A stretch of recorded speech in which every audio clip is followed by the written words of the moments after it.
महापौर निवडीच्या पार्श्वभूमीवर भाजपच्या नगरसेवकांची बैठक, अजितदारांच्या आणि सुरेश कलमाडींच्या जाण्यानं शहरावर दुःखाचा प्रसंग। काँग्रेस राष्ट्रवादीने श्रद्धांजली म्हणून महापौर निवड लवकर करावी। पुण्यात राजकारण फक्त राजकारणाच्या वेळीच होतं, इतर प्रसंगांमध्ये सर्व पक्ष एकत्र येतात, ही पुण्याची संस्कृती।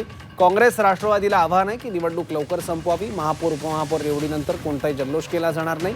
महापौर उपमहापौरांचा एक ओळीचा अभिनंदनाचा ठराव सुद्धा होणार आहे। भाजपचे गटनेते गणेश बिडकर यांनी पत्रकार परिषदेत ही माहिती दिली आहे।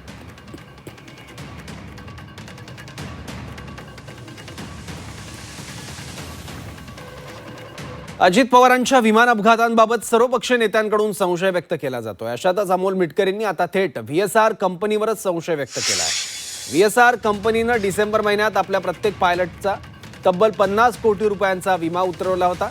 त्यानंतर जानेवारी महिन्यातच ही दुर्दैवी घटना घडली आहे। त्यामुळे हा केवळ अपघात होता की त्यामागे काही वेगळा कट आहे, असा सवाल मिटकरींनी उपस्थित केलाय।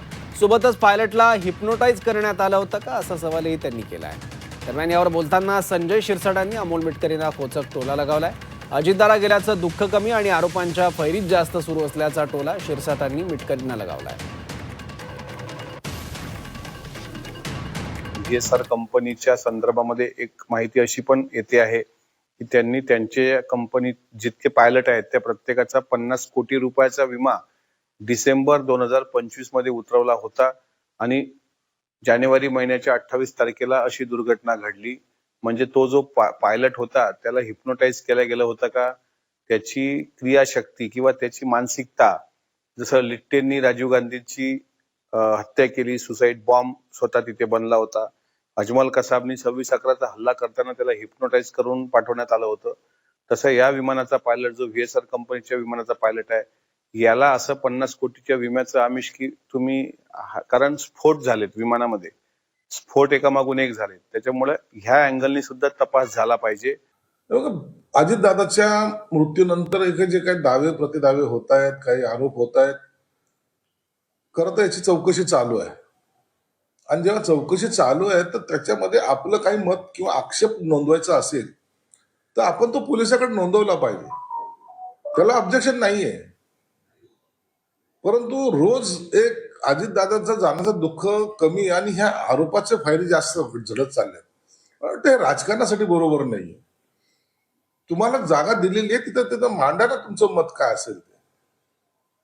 त्या विमानाचा विमा 50 कोटीचा होता असं कळतं, आता पायलटचा विमा 50 कोटीचा होता एक नवीनच आता येते, समोर येते। म्हणून या सगळ्या गोष्टीचा चौकशा जरूर होतील। सीआयडी चौकशी करते, आणखीन कोणती एजन्सी चौकशी करत असेल, परंतु आता याच्यासाठी थोडा अवधी लागेल, त्या अवधीनंतरच या सगळ्या गोष्टीचं स्पष्टीकरण होईल। जनाच्या मनात त्याच्यावर राजकारण कुणीही करत नाही असं मला वाटतंय। संशय व्यक्त करणं आता कसं नाही, आम्हाला वाटतंय तपास करावा म्हणून आम्ही म्हणतोय तपास यंत्रणा करावा। आम्ही कुणाचं यायचं नाही की मीच म्हणून नाही, याच्यात कुणीही राजकारण करत नाही। आणि जिथं की तुमचा राजकीय बापच गेला म्हणतात त्याच्यावर कसं आम्ही राजकारण करू, हे राजकारण करण्यापैकी आम्ही कुणीच नाही। जे कुणी याच्यावर राजकारणावर किंवा आमच्यावर कुणी बोलतंय, असं बोलले तसं बोलले काय, त्याच्यावर मला न बोलता माझी एकच विनंती आहे की कुणी पुरावे मागते त्यांना पुरावे वेळ आल्यावर बाकीच्या गोष्टीचे कुठं राजकीय देऊ, आता इथले काय पुरावे। कसं आहे, काहीतरी आहे एवढं नक्की, पण पायलट सुसाईड बॉम्ब असेल असं म्हणण्याला फार जागा आहे असं मला तरी नाही वाटत। पण अमोल मिटकरने जे काही प्रश्न उपस्थित केले, माणसं 6 होते तर 5च बॉड्या का सापडल्या, माणसं जळून खाक झाली तर कागद कसे कोरे करीत राहिले, ह्या मुद्द्याला तर उत्तर दिलंच पाहिजे।